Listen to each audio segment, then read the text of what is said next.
What is up, YouTube? I don't have enough Spire tutorials on my channel, and quite a few of my viewers have been asking for me to do some of my sort of more popular sound design techniques, tutorials and videos and stuff, but applying those techniques into Spire. And at the same time, I thought this would be a great idea to sort of show you guys the sort of differences and similarities, between the two plugins, and, how to apply techniques from the one to the other, and what sort of makes these two plugins different. So I'm not going to sort of explain it all in one video. This is going to be a sort of series of a couple of videos looking at some of my sort of more popular how to make that sound tutorials, but doing the sounds in Spire. Because I've been doing these videos for around a year now, there might be quite a lot of newer viewers. So I'm going to approach these as if quite a lot of you guys have not seen the original. So I'm going to be chatting about the midis and all sorts of stuff like that as well. So if that does bore you, you might want to skip to like halfway through the video and check out the actual sound design process. So yeah, this is how to make that Timelock sound in Spire. This is what I've got so far, and then I'm going to recreate it for you guys. Let's have a look.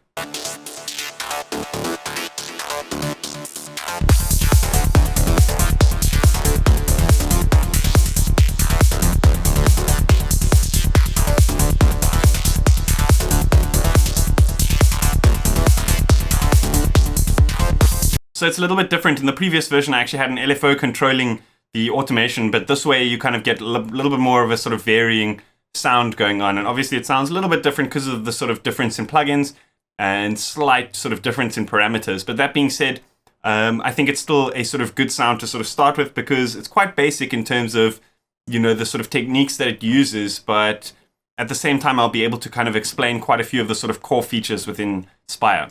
So this is the MIDI pattern. Like I said, if you haven't seen my previous video or any of my videos, what I generally do when sort of, because I'm not really an expert in music theory and stuff like that, and when I'm programming my sort of sequences and stuff like that, I generally know what notes fit in either like the minor or major scale within C. So what I usually do is I program most of my MIDIs in C minor or C major. I generally don't write songs in major, but so it'll be C minor. And then I transpose the MIDI track accordingly. So if I want a D minor, I would transpose it +2.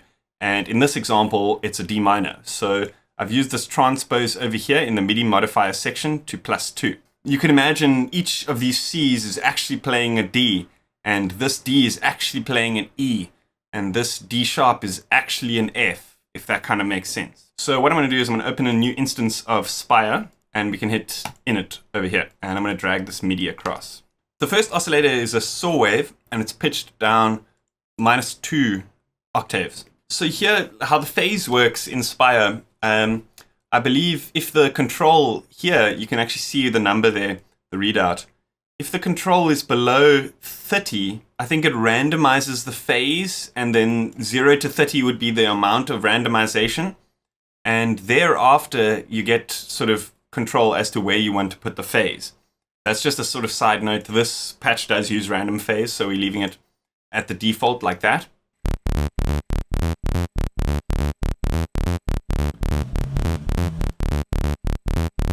Oscillator 2 is also a saw wave, but it's pitched down octave -1.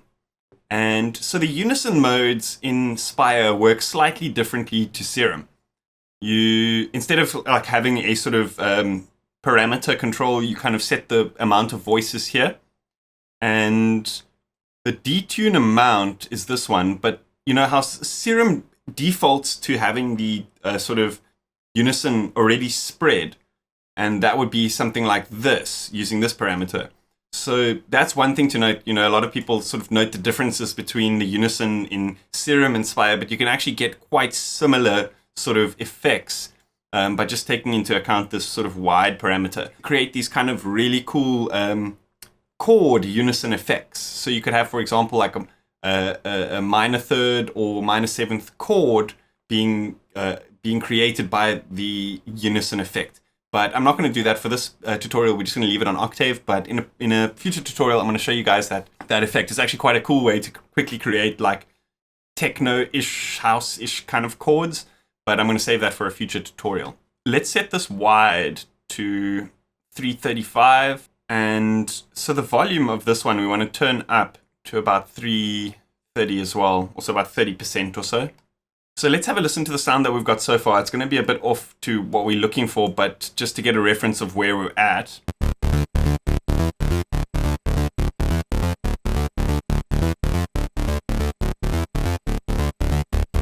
Okay, we can edit our envelopes over here just to create more of a sort of attacky, sort of plucky sound. Cool, so far so good.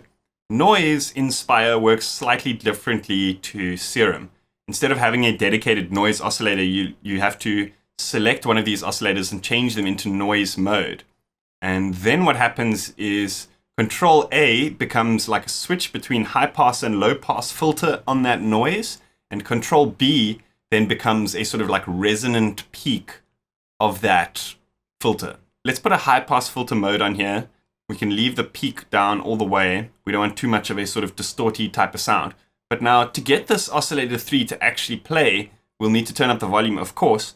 But we want to create just a sort of percussive element on the beginning of the sound. Like I've explained in a previous tutorial, I think the white noise everything tutorial, I explained that. So let's set up an envelope 2 over here. And what we can do is we can set this to modulate oscillator mixer OSC3 amp. Just a little bit like this. So we wanted to start from silence. So what you can do is you can just turn this knob all the way down till when it's yellow. If that button is red, it means it's on and you will hear some audio when the envelope is not being triggered. And if the sort of little LED light is off, it means you won't hear anything regardless of whether it's being triggered on or off. So it needs to be yellow if we are going to use like an envelope modulation for this.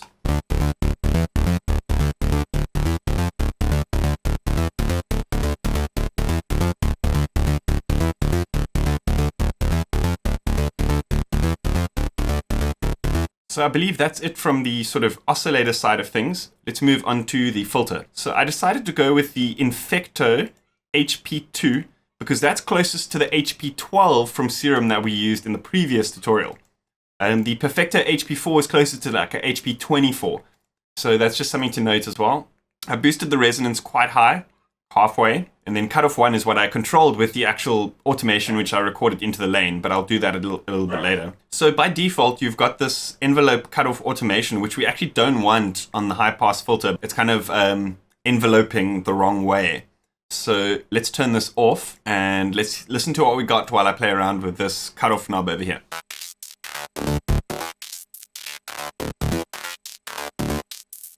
Cool, so let's look at the distortion or the shaper. I used here a clipper. Let's set the drive to about 285. Set the dry wet to like 30% or like 380 or so around there.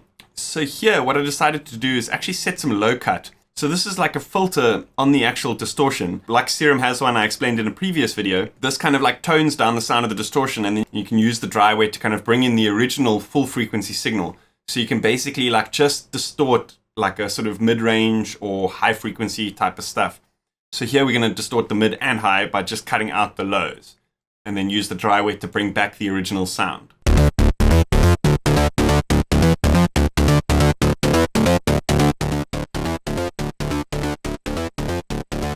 It creates much more of a sort of cleaner distortion sound, but you still get that kind of like low mids coming through from the actual synth. So you don't get that kind of like muddy distortion sound. So that's pretty cool. Okay, let's look at the delay. So this I set to 3/16. I believe that would be the same kind of effect as what I had in the other one, which was 1/8 dotted.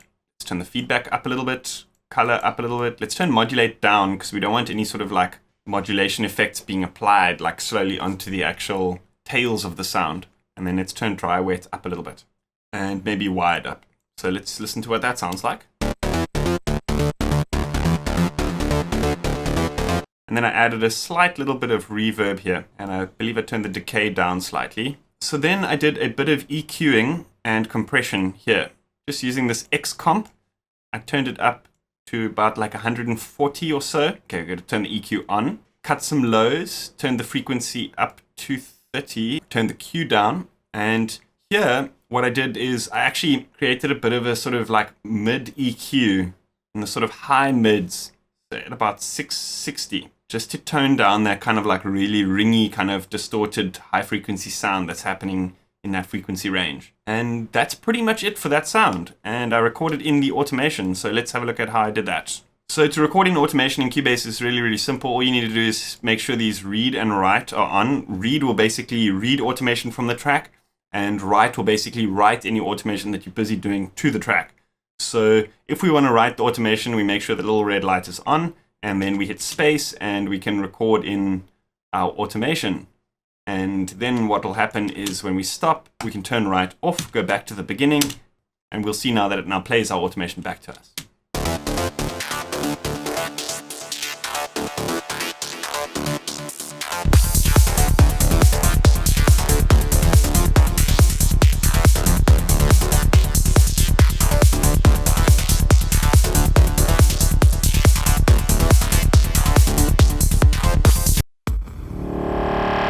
A big thanks to IDM Mag, proud supporters of the dance music scene and my channel.